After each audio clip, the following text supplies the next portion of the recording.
आज मैं आप लोग को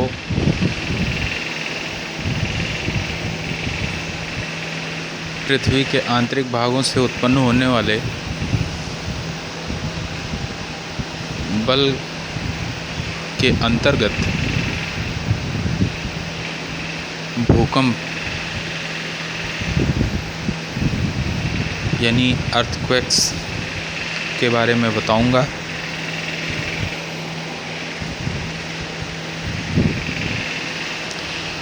ये भूकंप क्या होता है?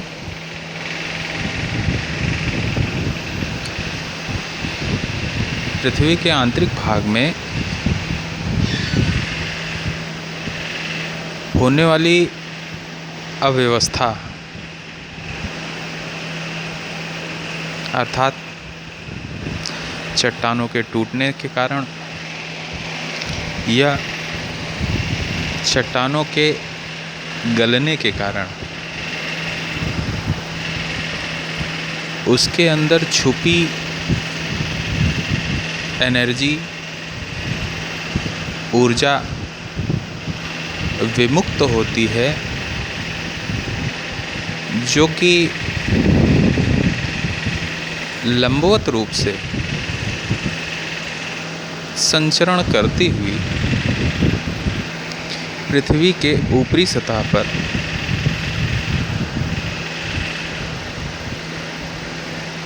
आने का प्रयास करती।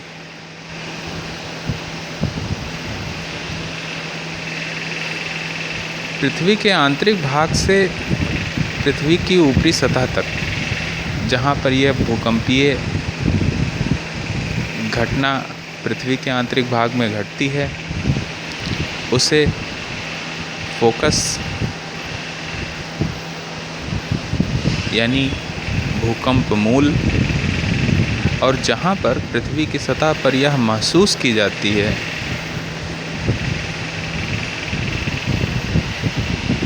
उसे भूकंप अधिकेंद्र या एपिसेंटर कहते हैं।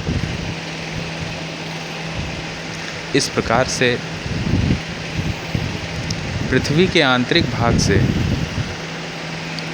उत्पन्न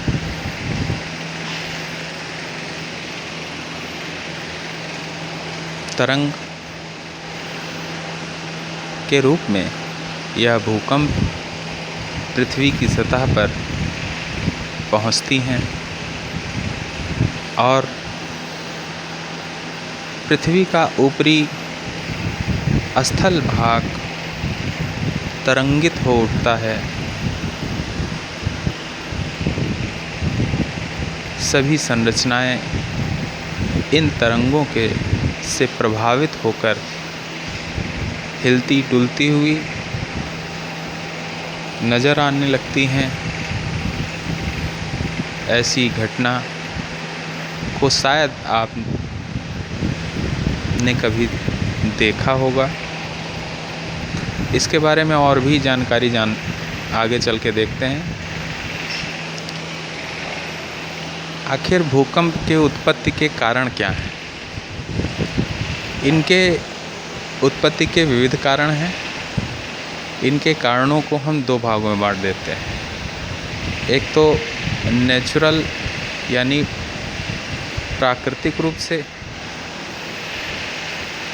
प्रकृति के द्वारा उत्पन्न कारण, जैसे हमारी पृथ्वी पर बहुत सारी विवर्तनिक प्रक्रियाएं चलती हैं।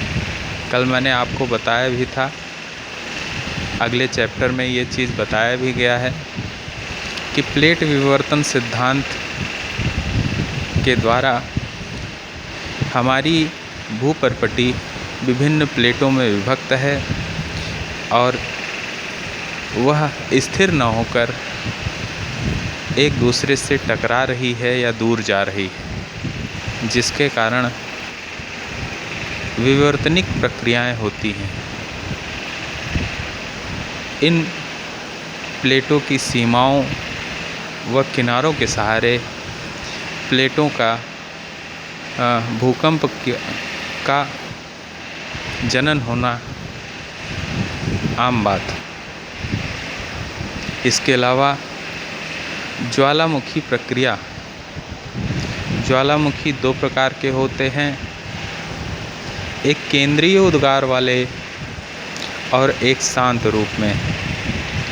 शांत रूप में धरातल को तोड़कर बाहर आने की आवश्यकता नहीं होती, वरन भ्रंशों के सहारे नीचे का मैग्मा लावे के रूप में बाहर आता है। वहीं केंद्रीय उद्गार वाले ज्वालामुखी अपने मुख पर पदार्थों के जमाव के कारण बार बार बंद हो जाते हैं, जिसके कारण उसे अधिक शक्ति व वेग के साथ विस्फोट के द्वारा धरातल को तोड़कर बाहर आने की प्रक्रिया होती है, इसीलिए इसे केंद्रीय उद्गार कहते हैं। ऐसी प्रक्रिया में भूकंप आते हैं, आसपास क्षेत्रों में भूकंप महसूस किए जाते हैं। समस्थित समायोजन, समस्थित समायोजन आपने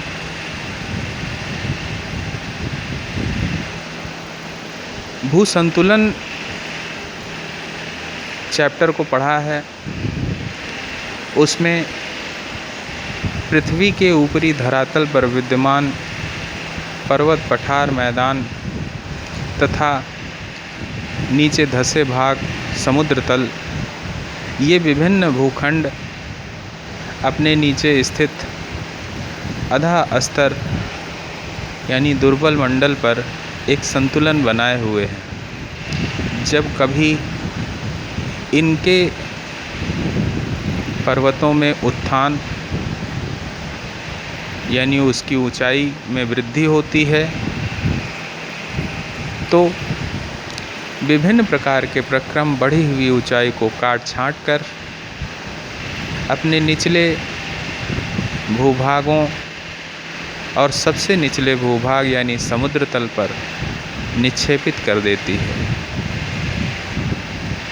फलस्वरूप पर्वत की ऊंचाई बढ़ना, सागरों की तली का धंसना, इस अव्यवस्था का जब तक समायोजन स्थापित नहीं हो जाता, तब तक छोटे छोटे भूकंप और ये समायोजन को स्थापित करने की शक्ति पृथ्वी के अंतर्जात बलों के द्वारा चक्रीय रूप में संपादित होती रहती।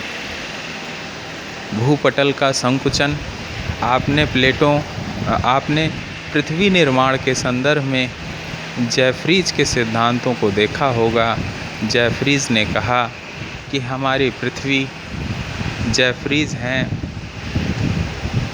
लुथियन ग्रीन हैं, इन्होंने संकुचन, पृथ्वी के संकुचन को प्रमुखता प्रदान करते हुए ये बताया कि हमारी पृथ्वी पहले तो तरल रूप में थी, जैसे जैसे शीतल होती गई, पृथ्वी के विभिन्न परत, ऊपरी परत ठोस होकर कम संकुचन के परिणाम स्वरूप ऊपरी परत का निर्माण और उसके आंतरिक भाग मंद गति से ठंडा होने के कारण संकुचन के प्रक्रिया अभी भी चल रही है। इस संकुचन के कारण धरातल में कंपन होना भी एक सहज प्रक्रिया है। प्रत्यास्था पुनः चलन सिद्धांत, आप इसको ऐसे समझ सकते हैं, एक रबड़ जिसको खींचा जाता है और खींचने के बाद पुनः छोड़ा जाए तो वह अपनी पूर्व अवस्था में वापस लौट आती। ऐसे ही धरातल के विभिन्न चट्टानों में भी प्रत्यास्था पुनः चलन सिद्धांत के रूप में कार्य करती है, जिसमें चट्टानों में तनाव, टूटना, बंकन होना इत्यादि की प्रक्रिया चलती रहती है। इस प्रक्रिया के फलस्वरूप आसपास के क्षेत्रों में भूकंप महसूस किए जाते हैं। ये तो हुए प्राकृतिक कारण। मानव जनित कारणों में ये आज के आधुनिक कारणों को में रखे जाते हैं। मानव अपने विवेक का इस्तेमाल करके जैसे जैसे उत्थान की प्रगति की ओर बढ़ रहा है, वैसे वैसे वह अपनी सुख सुविधाओं के लिए विभिन्न प्रकार के संसाधनों को प्रकृति के प्रतिकूल प्राप्त कर प्रकृति के प्रतिकूल क्रियाओं को संपादित कर रहा है। जैसे जलीय भाग के भार के कारण कमज़ोर क्षेत्रों में जलीय भाग के भार के कारण भूकंप अक्सर आते हैं। ये जलीय भाग वे जलाशय जो बड़े बड़े बांधों के बनाने से निर्मित होता है, ऐसा क्षेत्र पर्वतीय क्षेत्रों में देखने को मिलते हैं। इसका अच्छा सा उदाहरण कोयना का बांध, कोयना के बांध के द्वारा जो भूकंपीय घटना घटी थी, उसको हम इसके अंतर्गत रख सकते हैं। समय समय पर विभिन्न देशों के द्वारा नाभिकीय परीक्षण, जो मानव नाभिकीय परीक्षण करता है, उससे भी आसपास के क्षेत्रों में तीव्रतम भूकंप देखने को मिलते हैं। पर्वतीय क्षेत्रों में भूस्खलन ये भी मानव जनित ही कारक है, जिसमें मानव पर्वतीय क्षेत्रों में बसने के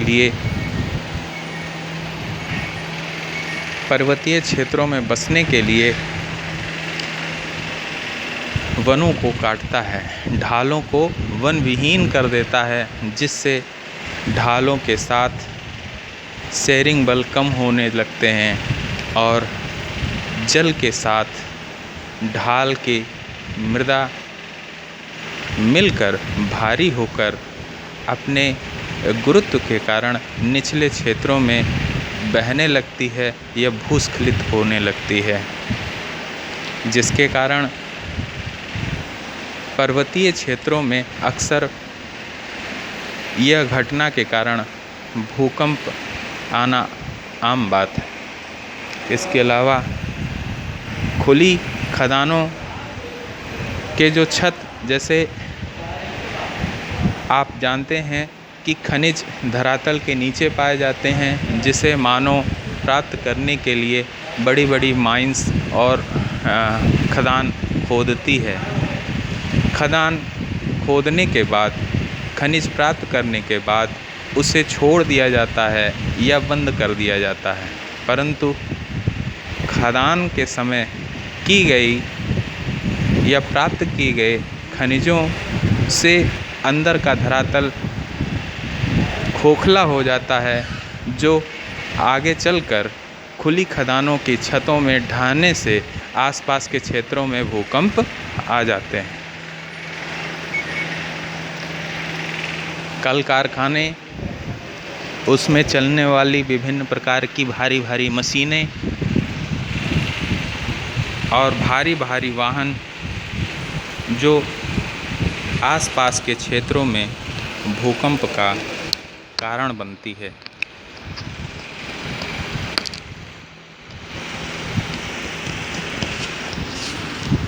इस प्रकार से भूकंप के विविध कारणों को ध्यान में रखते हुए उनके अध्ययन करने के पश्चात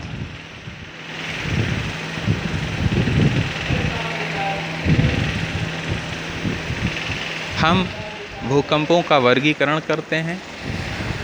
इनका वर्गीकरण करने के लिए इन्हें दो भागों में बांटते हैं। उत्पत्ति के कारणों के आधार पर भूकंपों का वर्गीकरण विवर्तनिक, ज्वालामुखीय और समस्थानिक समस्थितिक 3 प्रकारों में विभक्त किया जा सकता है। वहीं उद्गम केंद्र की गहराई के अनुसार इसे उथले भूकंप, मध्यवर्ती भूकंप और गहरे भूकंपों में विभक्त कर सकते हैं। भूकंप की उत्पत्ति के मूल कारणों में विवर्तनिक प्रक्रियाएं, ज्वालामुखी प्रक्रियाएं और पृथ्वी के समस्थितिक प्रक्रियाएं मेन मानी जाती। वहीं पर उद्गम केंद्र की गहराई, याद रखिएगा, भूकंपीय तरंग या उत्पत्ति ऊर्जा स्थल जितनी गहराई से संबंधित होगा उतना ही विनाशकारी होगा। हल्के भूकंप ऊपरी धरातल पर उत्पन्न होने वाले उथले भूकंपों को इंगित करते हैं। मध्यवर्ती भूकंप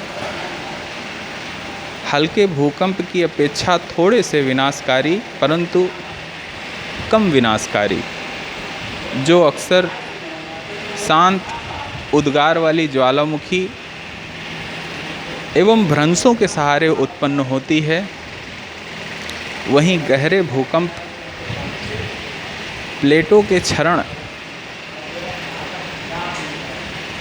के क्षेपण अर्थात पृथ्वी के गहराई में चट्टानों के टूटने, उनके क्षेपित होने से जो ऊर्जा उत्पन्न होती है, ऐसी ऊर्जा को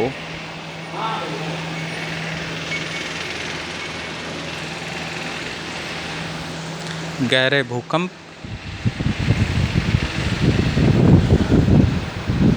जिनकी गहराई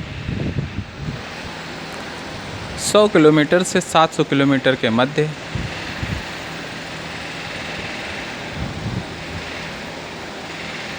क्षेत्रों से संबंधित होती हैं।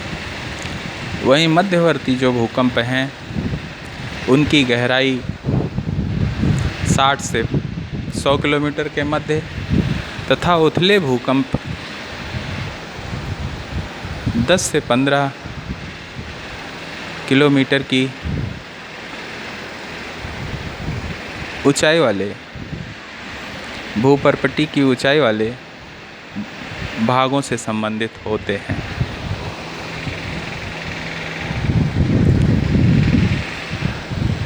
यहाँ पर चित्र के द्वारा हम इसको समझ सकते हैं।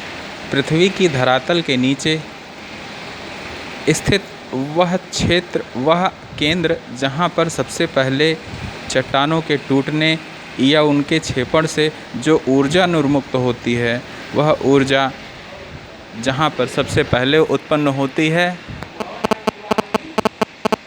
महसूस की जाती है, उसे फोकस, और वहाँ से उत्पन्न होने के बाद वह सीधे धरातल, लंबवत रूप से धरातल पर महसूस की जाती है। जहाँ पर सबसे पहले धरातल पर महसूस की जाती है उसे एपिसेंटर कहते हैं। और यहाँ से उत्पन्न होने के बाद यह भूकंपीय तरंगें केंद्र से चतुर्दिक फैलती हैं। ऐसे फैलाव क्षेत्रों को समान दूरी के आधार पर, समान पहुंच के आधार पर सिस्मोलाइन से इंगित कर इनके परिक्षेत्र का निर्धारण किया जाता है।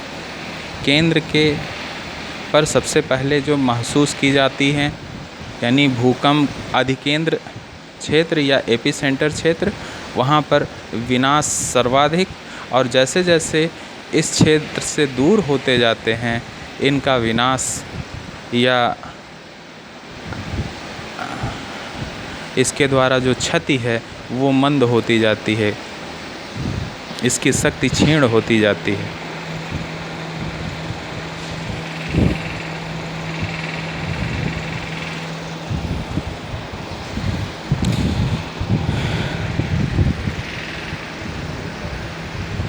पृथ्वी के नीचे उत्पन्न भूकंप तरंगों को, जो भूकंप तरंगें होती हैं वो 3 प्रकार की होती हैं। पहली तरंग जिसे पी वेव्स, पी तरंग के नाम से जानते हैं, प्राथमिक तरंग के रूप में जाना जाता है। यह एक सीधी रेखा में चलती है। इसका जो डायरेक्शन होता है वो एक सीधी रेखा में, और कंप्रेसिव होती हैं। इसमें आप देखते होंगे ये बीच की जो लाइनें हैं, यहाँ पास में फिर दूर, यानी ये कंप्रेस करते हुए विभिन्न क्षेत्रों में गतिशील होती हैं। यह ठोस, द्रव, गैस तीनों अवस्थाओं को पार करने की क्षमता पी तरंगों में होती है। इसकी गति सर्वाधिक होती है, परंतु यह विनाशकारी नहीं होती। वहीं एस तरंग जो पी के से थोड़ा मंद गति से, पी की अपेक्षा थोड़ा मंद गति से कार्य चलती हैं। इनकी गति पी की अपेक्षा थोड़ा कम होता है, क्योंकि इनका जो गमन मार्ग होता है वो आड़ी तिरछी तरंगों के रूप में होती हैं, जिसमें अपनति और अभिनति जैसी संरचना बनती है। इसकी वजह से इसकी जो गति होती है पी की अपेक्षा कम होती है। ये जो तरंग होती है, ये तरंग केवल और केवल ठोस में ही संचलित होती है। ठोस को ही पार करने की इसके अंदर क्षमता होती है। तरल एवं गैसीय अवस्था को यह नहीं पार कर पाती और वहाँ वो विलुप्त हो जाती है। इस प्रकार से पी और एस तरंगे, जहाँ पी की गति तीव्र होती है इसलिए ये सूचना देने के काम में, और एस तरंगे धरातल पर जो महसूस की जाती हैं विनाश के रूप में जानी जाती हैं। ये दोनों तरंगों का जो गमन मार्ग होता है वो अवतल होता है, इसलिए यह दोनों तरंगें पी और एस तरंगें धरातल पर महसूस की जाती हैं। वहीं जो तीसरी तरंग है जिसे एल वेव्स या गौड़ तरंग के रूप में कहते हैं, इसका जो संचलन मार्ग है वो सबसे मंद गति से गमन करती हुई ठोस, द्रव एवं गैस तीनों अवस्थाओं को पार करने की क्षमता से युक्त होने के बावजूद धरातल पर नहीं महसूस की जाती। इसके पीछे रीज़न ये है कि इसका जो गमन मार्ग होता है वो अवतल होता है। अवतल होने के कारण यह पृथ्वी के चतुर्दिक धरातल की ओर आने के बजाय या धरातल के नीचे ही भ्रमण करती रहती। देखिए यहाँ पर आपको रंगों के द्वारा दिखाया भी गया है, जिसमें आप हरे रंग की जो वेव हैं वो पी के रूप में और लाल रंगों के वेव हैं वो एस के रूप में है। हरा और लाल रंगों का जो वेव है वो अवतल मार्ग होने के कारण धरातल के ऊपर आती हैं। अगर उत्तल मार्ग यानी एल जो तरंग है वो उत्तल मार्ग के रूप में है, इस वजह से अगर धरातल के नीचे उत्पन्न होगी तो अवतल मार्ग होने के कारण वह पृथ्वी के आंतरिक भाग में ही घूमती रहेगी, धरातल पर नहीं आ पाएगी। इस वजह से सबसे विनाशकारी होने के बावजूद धरातल पर ना आ पाना ये इसका कारण है।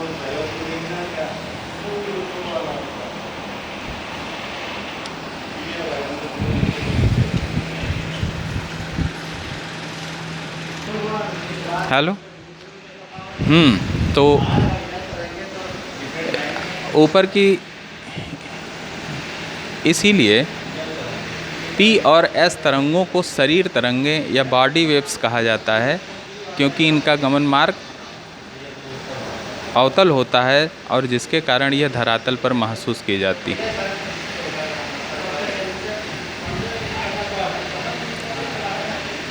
इस स्ट्रक्चर को देखने के बाद एक बात यहाँ पर आती है कि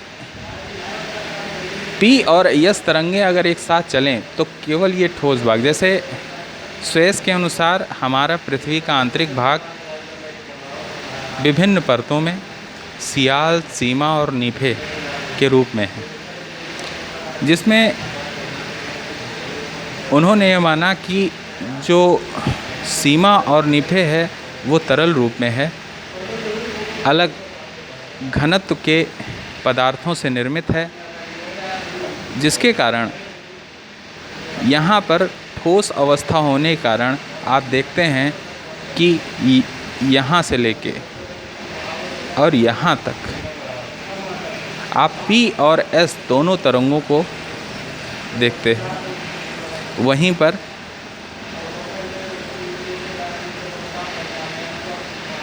इस क्षेत्र में ये जो तरल भाग से संबंधित है, इस क्षेत्र में जैसे ही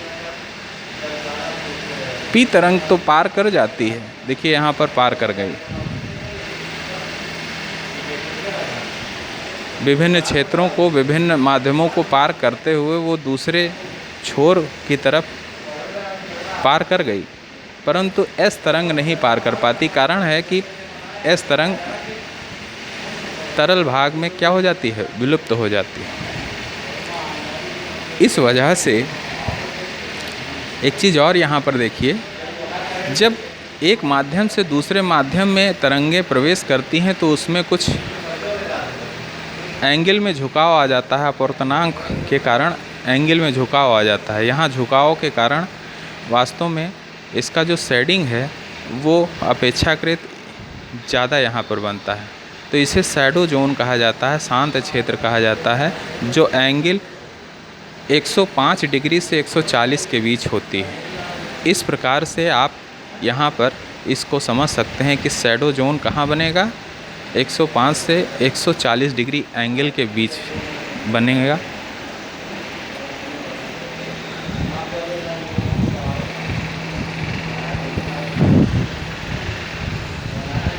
आखिर इन भूकंपों की माप कैसे की जाती है? तो भूकंप को नापने का जो यंत्र है उसे रिक्टर स्केल कहा जाता है। भूकंप की तीव्रता को नापने का स्केल रिक्टर स्केल, उसकी क्षति का आकलन करने के लिए मर्केली स्केल, और भूकंप के लेख को तैयार करने के लिए उसको ग्राफ के रूप में तैयार करने के लिए सिस्मोग्राफ नामक यंत्रों का प्रयोग किया जाता है। यहाँ पर रिक्टर स्केल जो लॉग टेबल पर आधारित होते हैं, लॉग पर आधारित होते हैं। सामान्यतः हमारी पृथ्वी अस्थिर है, हर समय कोई ना कोई कंपन उसमें रहता है। 0 से 2 के बीच में हमें भूकंप का नहीं पता चलता, 2 से 3 के बीच में बल्ब या भूकंप आने पर पंखे का हिलना, बल्ब का हिलना, ये सब दिखाई देता है।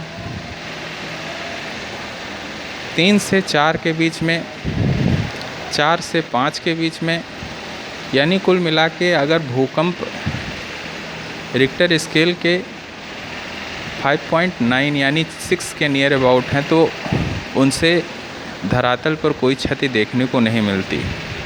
लेकिन अधिकांशतः रिक्टर स्केल के 6 से ऊपर आने वाले भूकंप 6 से 7 के बीच में आपको पुराने भवन ढहते हुए, 7 से 8 के बीच में ऊंची बिल्डिंग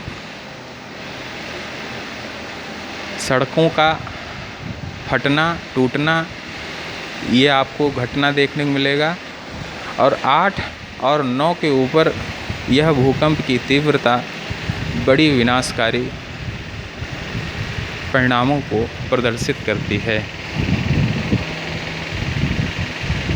आखिर इस प्रकार के भूकंपीय क्षेत्रों को अगर हम देखें तो उसका विश्व वितरण देखने से यह पता चलेगा कि यह भूकंपीय क्षेत्र पृथ्वी के कमज़ोर क्षेत्रों से संबंधित हैं। यह कमज़ोर क्षेत्र प्लेट विवर्तन सिद्धांत के आधार पर निर्धारित विभिन्न प्लेटों के किनारों से संबंधित हैं। प्लेट के विभिन्न किनारे, रचनात्मक किनारे, विध्वंसनात्मक किनारे जो लाल शैडो से दिखाया गया है, एवं संरक्षी किनारे जो येलो शैडो से दिखाया गया है। ये समस्त किनारों के सहारे हल्के से तीव्रतम भूकंप देखने को मिलते हैं। पैसिफिक के चारों तरफ, पैसिफिक महासागर के चारों तरफ, प्रशांत महासागर के चारों तरफ भूकंपों की सबसे अधिक मात्रा, यानी विश्व के लगभग 80% भूकंप पैसिफिक के चतुर्दिक क्षेत्रों में देखने को मिलते हैं। इसके अलावा हमारे भारत से होकर गुजरने वाली महाद्वीपीय फाल्ट लाइन जो हिमालय से गुजरती हुई, हिंदू कुश से होती हुई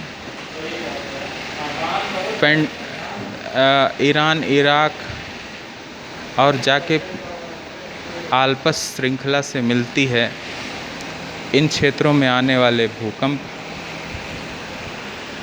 अधिकतम से न्यूनतम, यानी गहराई एवं मध्यवर्ती क्षेत्रों से संबंधित भूकंपों की श्रेणी में आते हैं। वहीं रचनात्मक किनारों के सहारे, मध्य महासागरीय कटकों के सहारे जो अटलांटिक महासागर में स्थित है, इनके सहारे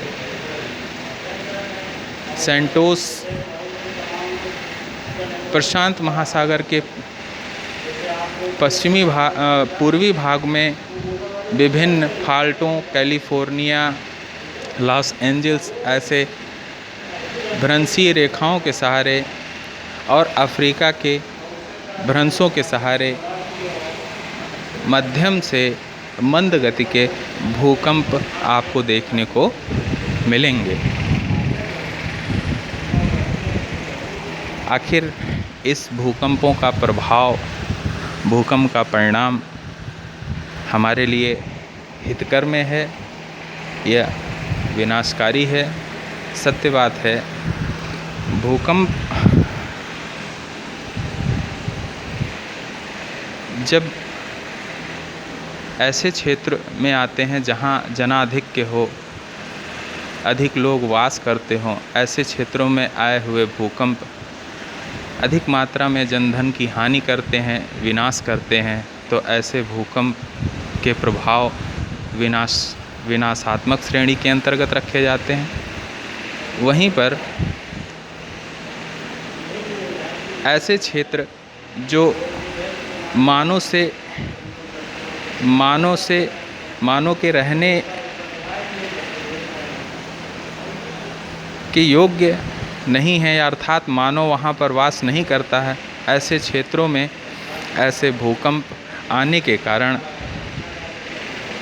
पृथ्वी के नीचे विभिन्न प्रकार की जो परतें हैं वह भ्रंश की प्रक्रिया के कारण ऊपर आ जाते हैं, जिससे खनिज जो काफ़ी दिनों तक परिवर्तनशील संरचना के कारण, आंतरिक भाग में होने के कारण, भूकंप के कारण ऊपर आ जाते हैं, जिसका आसानी से खनन किया जा सकता है। ऐसे कई प्रभाव जो विनाशात्मक न होकर पृथ्वी मानव के विकास में महत्वपूर्ण भूमिका निभाते हैं। इस प्रकार से आप इसका तुलनात्मक अध्ययन कर भूकंप के प्रभाव की सूची को आप स्वयं तैयार कर सकते हैं। यह विनाशात्मक प्रभाव के लिए अधिक महत्वपूर्ण है कि रचनात्मक प्रक्रियाओं के लिए महत्वपूर्ण है, इसकी सूची आप स्वयं से बना सकते हैं। ओके, धन्यवाद।